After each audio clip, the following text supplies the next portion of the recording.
Hello' friends, welcome to competitive minds Assam. আপোনালোকৰ বহুতৰে request ৰক্ষা কৰি মই লৈ আহিছোঁ অসম পুলিচৰ SI পৰীক্ষাত অহা ৰিজনিঙৰ এটা পাজল, যিটো নেকি আছিল ছিটিং এৰেঞ্জমেণ্টৰ, আৰু তাৰ লগতেই লগাই কেইটামান প্ৰফেশ্যন দিয়া হৈছিল, যে এখেত শিক্ষক, এখেত পিয়ন, এখেত ডক্টৰ, ইঞ্জিনিয়াৰ এনেকৈ দিয়া হৈছিল। আৰু বহুতেই মোক কমেণ্ট বক্সত কমেণ্ট কৰি জনাইছিল যে এইটো কৰিব পৰা নাই আৰু একো আইডিয়া পোৱা নাই, তেনেকৈ মোক জনাইছিল। সেয়েহে মই লৈ আহিছোঁ আজিৰ ভিডিঅ'টো, যাতে স্মাৰ্ট ট্ৰিক্সটো আপোনালোকক শিকাব পাৰোঁ, যাতে আপোনালোকে 2 পৰা 3 মিনিটৰ ভিতৰত এনেকুৱা কুৱেশ্যনছবোৰ ছল্ভ কৰি ইয়াত থকা 5 মাৰ্কছটো কনফাৰ্ম কৰিব পাৰে। আৰু ফ্ৰেণ্ডছ, কুৱেশ্যনটো একজেক্ট নিমিলিবও পাৰে, সেইটো আমাৰ এইম হ'ব নালাগে। আমাৰ এইম হ'ব লাগে যাতে কনচেপ্টটো ক্লিয়াৰ কৰি পিছৰ পৰীক্ষাবোৰত এনেকুৱা টাইপৰ কুৱেশ্যন যদি আমি ফেচ কৰোঁ, তেন্তে কনফিডেঞ্চেৰে ছল্ভ কৰিব পাৰোঁ। গতিকে সেইটোৱেই আমাৰ লক্ষ্য হ'ব লাগে। তো ব'লক আমি ভিডিঅ'টো আৰম্ভ কৰোঁ। এনেকুৱা এটা কুৱেশ্যন আহিছিল, আপোনালোকৰ সুবিধাৰ কাৰণে মই অসমীয়া আৰু ইংৰাজী দুয়োটাতেই কুৱেশ্যনটো দি দিছোঁ।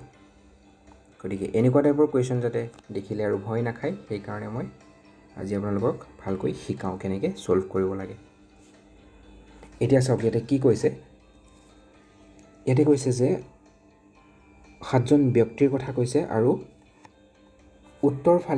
উত্তৰ দিশলৈ মুখ কৰি বহি থকাৰ কথা কৈছে। গতিকে প্ৰথম কথা, উত্তৰ দিশটো আপোনালোকে জানিব লাগিব। গতিকে মই ভিডিঅ'টোত একেবাৰে বেছিকৰ পৰাই শিকাই যাওঁ। ধৰি লৈছোঁ যে আপোনালোকে একদম প্ৰথম ষ্টেজত শিকিছে, গতিকে মই আপোনালোকক দিশকেইটা কেনেকুৱা হয় কৈ লৈছোঁ। East, west, north, south. গতিকে এইফালে মুখ কৰি থকা বুলি কৈছে, নৰ্থ মানে উত্তৰ। গতিকে এনেকুৱা ডিৰেকশ্যন হ'ব। এইফালে যদি মুখ কৰি থাকে, ইয়াৰ ৰাইট আৰু লেফ্ট ছাইডটো আমাক লাগিব। কুৱেশ্যনত দৰকাৰী বস্তু সেইটোৱেই, ৰাইট ছাইড এইটো আৰু লেফ্ট ছাইড হ'ল এইটো। এই বস্তুটো মনত ৰাখক, বাকীখিনি ইজি হৈ পৰিব।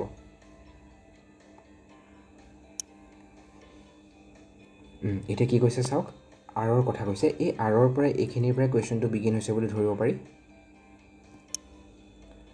আৰৰ সোঁফালে 4জনতকৈ বেছি ব্যক্তি আছিল। গতিকে আমি প্ৰথম আৰক ইয়াতে ড্ৰ কৰি লৈছোঁ। এইটো কাৰ্চিন এইফালে হ'ব।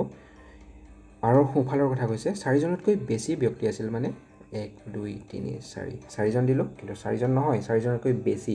কিমানজন বেছি সেইটো কোৱা নাই, কিন্তু 4জনতকৈ এজনো বেছি হ'ব পাৰে বা 2জনো বেছি হ'ব পাৰে। গতিকে সেইটো যিহেতু আমি নাজানো এজনেই বেছি নে 2জন বেছি, সেইকাৰণে আমি ইয়াতে এজন বেছি কৰি ল'লোঁ এইডাল দি পেলাই। আৰু এটা পচিবিলিটি যিহেতু আছে, গতিকে আমি আৰু এটা ডায়েগ্ৰাম একেলগে ড্ৰ কৰিলোঁ। পিছত দেখা যাব কোনটো ডায়েগ্ৰাম শুদ্ধ হয়। এইফালে চাওক, 1 2 3 4, আৰু এডাল দিলোঁ 5 6। ঠিক আছে, টোটেল যিহেতু 7জন কৈছে, গতিকে চাওক 1 2 3 4 5 6 7। ঠিক আছে, গতিকে 7জন হৈ গ'ল। আৰু ইয়াতে চাওক 6জন হৈ আছে এই ডায়েগ্ৰামটোত। গতিকে ইয়াতে আমি 7জন কেনেকৈ ল'ম, এজন আমি আৰৰ এইফালে দিম।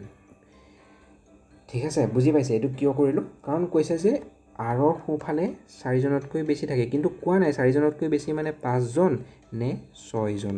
বুজি পাইছে? সেইকাৰণে আমি দুটা পচিবিলিটিত দুটা ডায়েগ্ৰাম ড্ৰ কৰি লৈছোঁ। ঠিক আছে, বুজি পাইছে নিশ্চয়? গতিকে নেক্সট লাইনটোলৈ যাওঁ ব'লক। এতিয়া কৈছে যে ইও এজন শিক্ষক আছিল। যিখিনি ডাটা আমি এতিয়াই ভৰাব নোৱাৰোঁ, সেইখিনি আমি ইয়াতে নোট কৰি যাম ছাইডত, আপোনালোকৰ বহীৰ ছাইডত নোট কৰি যাব। কৈছে ইও এজন শিক্ষক আছিল, ওপৰত লিখি যাব, স্মল টি দিব, টিচাৰ মানে। ঠিক আছে, আৰু পিৰ নিচেই কাষতেই বহিছিল। ঠিক আছে, পিৰ নিচেই কাষতে বহিছিল, মানে ইউৰ ওচৰত পি বহিব। ঠিক আছে, কিন্তু মনত ৰাখিব পিটো এইফালে বুলি কোৱা নাই, কিন্তু কাষত মানে এনেকৈ পিটো এইফালেও হ'ব পাৰে বা এইফালেও হ'ব পাৰে, মুঠতে কাষত বহিছে আৰু। গতিকে এইটো ছাইডেও পিটো হ'ব পাৰে। ঠিক আছে, হ'ব, এইটো আমি পিছত চাই ল'ম কোনফালে হয়। তাৰপিছৰ লাইনটো পঢ়ক। ভি কিউ আৰু এছৰ নিচেই কাষতে বহিছিল। ভি কিউ আৰু এছৰ নিচেই কাষত বহিছিল মানে কি হ'ব ভাবকচোন। কিউ ইয়াতে, এছ ইয়াতে, ভি যিহেতু দুইটাৰেই নিচেই কাষত বহিছিল, গতিকে ইয়াতে দিলেতো নহ'ব বা এইফালে দিলেও নহ'ব, কাৰণ দুইটাৰেই নিচেই কাষত বুলি কৈছে, তাৰমানে মাজত হ'ব। ঠিক আছে, কিন্তু ইয়াতেও এটা কথা মনত ৰাখিব, ভিৰ এইফালে কিউ আছে, এইফালে এছ আছে। এইটো কিন্তু এনেকুৱাও হ'ব পাৰে যে এইফালে এছ থাকিব, এইফালে কিউ থাকিব। কাৰণ ইয়াতে কৈছে যে ভি কিউ আৰু এছৰ নিচেই কাষত আছিলে, কিন্তু কোৱা নাই যে এছ আৰু কিউ সোঁ বা বাওঁফালে কোনফালে আছিলে। ঠিক আছে, এইটো আমি চাই ল'ম পিছত, ইমান চিন্তা কৰিবলগীয়া একো নাই। খালি ছাইডত এবাৰ নোট কৰি থ'ব, কাৰণ আমি নোট কিহৰ কাৰণে কৰিছোঁ, আমি পিছত আৰু এই লাইনটো পঢ়ি নাথাকোঁ, টাইম ৱেষ্ট নকৰোঁ, সেইকাৰণে আমি নোট কৰি ৰাখিছোঁ। এতিয়া নেক্সট লাইন পঢ়ক। কিউ এজন ডক্টৰ আছিলে হা, গতিকে আপুনি কিউৰ ওপৰত এনেকৈ স্মল ডি এটা লিখি থৈ যাওক। ঠিক আছে, ডি হ'ল। নাৰ্ছগৰাকী পিয়ন আৰু ব্যৱসায়ীজনৰ নিচেই কাষতে বহিছিল। ঠিক আছে, নাৰ্ছগৰাকী, এইটো আমাৰ ঠাই নাই কাৰণে তলতে সৰুকৈ নোট কৰি লৈছোঁ। নাৰ্ছগৰাকী ব্ৰেকেটত দিব, এইটো যিহেতু প্ৰফেশ্যন, পিয়ন আৰু ঠাই কম হৈছে, আপোনালোকে বহীত ভালকৈ লিখি ল'ব। পিয়ন আৰু কি কৈছে, নাৰ্ছগৰাকী পিয়ন আৰু ব্যৱসায়ী, আচ্ছা ব্যৱসায়ী মানে বিজনেছমেন বুলি আমি ধৰিছোঁ, বিজনেছমেনৰ কাষতে বহিছিল। ঠিক আছে, এইটো ছাইডত নোট কৰি ল'লে। এতিয়া কি কৈছে, আৰ আছিল পিয়ন। আচ্ছা, এই যে পিয়নজনৰ কথা কৈ আছে, এইজন কিন্তু আৰেই আছিলে। ঠিক আছে, সেইটো এতিয়া আমাক ক্লিয়াৰ কৰি দিছে, গতিকে আৰৰ ছাইডত সৰুকৈ পিটো লিখি থৈ দিয়ক, আৰু তলৰটোতো লিখিব, কাৰণ কোনটো হ'ব এতিয়ালৈকে আমি গম পোৱা নাই, গতিকে পিটো লিখি থওক। এতিয়া চাওক, ভি এজন ইঞ্জিনিয়াৰ। ঠিক আছে, গতিকে ভিৰ ওপৰত সৰুকৈ কি লিখিব, স্মল ই, এইটো ভি, এইটো স্মল ই লিখি থওক। ঠিক আছে, আৰু কি কৈছে চাওক, ভি এজন ইঞ্জিনিয়াৰ আৰু সোঁফালৰ পৰা দ্বিতীয় স্থানত বহিছিল। গম পাইছে, এটা এটাকৈ পইণ্টবিলাক আহি আছে, কিন্তু সোঁফালৰ পৰা দ্বিতীয় স্থান, সোঁফালৰ পৰা দ্বিতীয় স্থান, এইটোত হ'লে ভি ইয়াত বহিব, আৰু ভি ইঞ্জিনিয়াৰ ই লিখি থওক, আৰু ইয়াতে সোঁফালৰ পৰা দ্বিতীয় স্থান হ'লে ভি ইয়াত বহিব, ইঞ্জিনিয়াৰ। ঠিক আছে, এটা এটাকৈ গম পাই আছে। এতিয়া চাওক, এতিয়া আমি চাব লাগিব এই যিকেইটা ইয়াতে পইণ্ট আমি লিখি থৈছোঁ, এইকেইটা কেনেকৈ এই ডায়েগ্ৰামকেইটাত বহাব পাৰি। ঠিক আছে, গতিকে আমি প্ৰথমেই কি চাম, যে এইটো আমি জানো পি বুলি, পষ্টমেন বুলি জানো আৰটো, আৰু কৈছে যে পিৰ লগত থাকে ইফালে এন আৰু ইফালে বি। ঠিক আছে, কাৰণ ইয়াতে কৈছিলে নাৰ্ছগৰাকী পিয়ন আৰু ব্যৱসায়ীজনৰ নিচেই কাষতে বহিছিল। ঠিক আছে, গতিকে পিয়নৰ নিচেই কাষত নাৰ্ছ বুলি ক'লে নাৰ্ছ ইয়াত বহালে নহ'ব, কাৰণ তেতিয়াহ'লে ব্যৱসায়ী আপুনি ক'ত বহাব, গতিকে নাৰ্ছ নিশ্চয় বহাব লাগিব ইয়াত, আৰু ইয়াত বহোৱাৰ লগে লগে ব্যৱসায়ীজন ক'ত হ'ব, ব্যৱসায়ী হৈ যাব লগতেই। ঠিক আছে, একেদৰে এইটো ডায়েগ্ৰামতো বহাই যাব। চাওক, এইবোৰ মই আপোনালোকক বুজাইছোঁ কাৰণে সময় লাগিছে, যেতিয়া নিজে এবাৰ কৰিব এইটো 2 বা 3 মিনিটৰ কাম, যেতিয়া প্ৰেক্টিছ কৰিব 2-3টা এনেকুৱা কুৱেশ্যন একেবাৰে সময় নালাগে, গতিকে ভয় নাখাব, প্ৰেক্টিছ কৰক, সকলো বস্তু ইজি হৈ পৰিব। এতিয়া চাওক, আমি নেক্সট কি বহাব পাৰোঁ ইয়াতে, এই পইণ্টটো আমাৰ কভাৰ হৈ গ'ল, গতিকে এই পইণ্টটোক কাটি দিয়ক, কনফিউজন নহয় তেতিয়া। ঠিক আছে, এতিয়া নেক্সট চাওক, ইয়াতে কি কৈছে, এই পইণ্টটো আমি আনিব পাৰোঁ ইয়ালৈ, এইটো ভিৰ ছাইডত কিউ আৰু এছ থাকিব বুলি কৈছে, আমি নাজানো কোনফালে থাকিব, কিন্তু ছাইডতটো থাকিব। ঠিক আছে, বহাই লওক, ভিৰ ছাইডত এছ বা কিউ হ'ব ইয়াতে, বা ইয়াতে এছ বা কিউ হ'ব, মানে এইটো পইণ্টত এছ আৰু কিউৱে থাকিব, বেলেগ থাকিব নোৱাৰে। ঠিক তেনেদৰে ইয়াতো এবাৰ লিখি লওক, এছ কিউ। ঠিক আছে, হৈ গ'ল, লাহে লাহে ইজি হৈ আহি আছে, ছল্ভ হৈ আহি আছে লাহে লাহে। এতিয়া চাওক, এই পইণ্টটো কাটি দিয়ক, এইখিনি কাটক, হৈ গ'ল, এটা এটাকৈ হৈ আহি আছে। এতিয়া বাকী থাকিল কি, এই পইণ্টটো বাকী আছে, ইউ পিটো। ঠিক আছে, এতিয়া চাওক আপোনালোকে, ইউ প্ৰফেশ্যন টিচাৰ বুলি কৈ দিছে, তাৰমানে ইউ ইয়াত বহিব নোৱাৰে, ইউ ইয়াতো বহিব নোৱাৰে, কাৰণ ইয়াত প্ৰফেশ্যন অলৰেডি কৈ থৈছে নাৰ্ছ আৰু বিজনেছমেন বুলি। ঠিক আছে, তেতিয়াহ'লে ইউৰ ঠাইটো ক'ত হ'ব পাৰে বাৰু, তেতিয়াহ'লে ইউৰ একমাত্ৰ ঠাই এইটো ডায়েগ্ৰামত হ'লে হ'ব লাগিব ইয়াতে, এইটো ডায়েগ্ৰামত হ'ব লাগিব ইয়াতে, ইউ টিচাৰ বুলি কৈ থৈছে। কিন্তু ইণ্টাৰেষ্টিং কথাটো হ'ল, ইউৰ লগত যে পি বহে এই কথাটো কৈ থৈছে, এই বস্তুটো এই ডায়েগ্ৰামটোত চাওক বহাবলৈ ঠায়েই নাই, কাৰণ ইউৰ লগত এইটো আৰ বহি আছে, গতিকে এই পইণ্টটো ছেটিছফাই নকৰাৰ কাৰণে এই ডায়েগ্ৰাম কেঞ্চেল হৈ গ'ল। ঠিক আছে, চাওক আৰু ইজি হৈ গ'ল, বাকী থাকিল মাত্ৰ এটা ডায়েগ্ৰাম, এইটো ফাইনেল ডায়েগ্ৰাম, গতিকে এতিয়া মাত্ৰ ইয়াৰ খালী ঠাইবোৰ পূৰা কৰক, কুৱেশ্যন অলম'ষ্ট ছল্ভ হৈ গ'ল। এতিয়া চাওক, ইউৰ লগত পি বহিব, ইউৰ লগত এইটো ছাইডেতো এছ আৰু কিউৰ ভিতৰত এটা হ'ব, গতিকে পি বহাই দিয়ক, পি হৈ গ'ল, আহি গ'ল, পি বিজনেছমেন হৈ গ'ল। এইটো পইণ্ট হৈ গ'ল, কাম শেষ প্ৰায়, এইটো পইণ্ট কাটি দিয়ক, কাম শেষেই হৈ আহিল, দেখিছে, একো ভেজাল নাই এতিয়া আৰু। এতিয়া চাওক, ইয়াতে লাষ্টৰ লাইনটো আমি পঢ়া নাছিলোঁ, কিন্তু এছ ইউৰ একেবাৰে কাষত নাছিল বুলি কৈছে, কিন্তু গতিকে আৰু ইজি হৈ আহিল, ইউৰ কাষত এইটো ইউ, ইয়াৰ কাষত এছ নাথাকে, তাৰমানে কি থাকিব, কিউ থাকিব, এছ কাটি দিলোঁ, কিউ থাকিলে। ইয়াত কিউ হোৱাৰ লগে লগে ইয়াত কিউ কাটি দিলোঁ, ইয়াত এছ থাকিলে। বুজি পাইছে?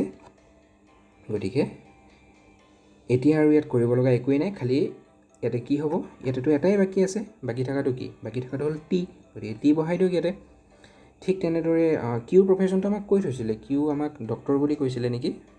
হয়, কিউ আমাক ডক্টৰ কৈ থৈছিলে, গতিকে এইটো লিখি দিয়ক ডক্টৰ।